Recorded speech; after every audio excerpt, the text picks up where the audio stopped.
Fort Lauderdale, Florida. Passengers of Royal Caribbean's Independence of the Seas expressed relief early Saturday as they returned to Florida after more than 200 people fell ill aboard the 5-night cruise.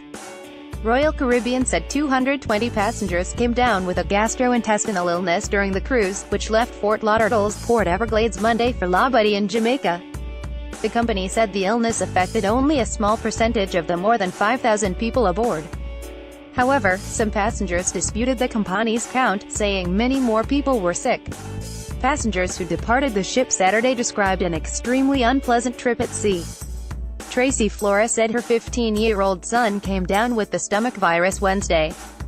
It was just terrifying, just the amount of people that were coming in at the same time with vomiting and diarrhea and just looked ghastly, Flores said. Royal Caribbean's doctors treated the sickened passengers with over-the-counter medications, the company said. Meanwhile, the crew took steps to sanitize the ship to prevent the spread of the illness, the company said. Several passengers leaving the ship Saturday said the crew worked hard to keep the vessel clean during the outbreak, but others said the illness overwhelmed the Independence of the Seas' small medical staff. "We went down to the medical facility and waited over an hour for help. They started running out of water and basic supplies," passenger Marcia Homuska said. Victoria Nolan of Genesee, New York, was on a family trip when she fell ill. She said 6 of her 15 relatives aboard also got sick during the trip. Nolan said she believes that the number of people who were sickened was much more than the 220 reported by Royal Caribbean. She said because of the limited medical staff, many people did not get treatment and merely stayed inside their cabins to recover. Nolan said Royal Caribbean's decision to have people travel through the ship to reach the medical area exacerbated the outbreak. She said people were throwing up in the elevators as they tried to get to the doctor.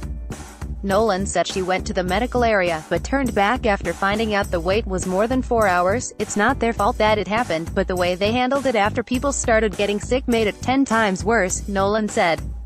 On Saturday, Royal Caribbean employees wore gloves as passengers disembarked the Independence of the Sea. The ship is still scheduled to leave Port Everglades next Thursday for another cruise.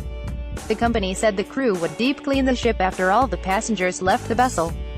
The passengers were thought to have been sickened by norovirus, a gastrointestinal illness that can spread quickly in confined spaces, such as cruise ships and hospitals. The virus spreads via contaminated food and water. Copyright 2017 by WPLG Local 10.com, all rights reserved.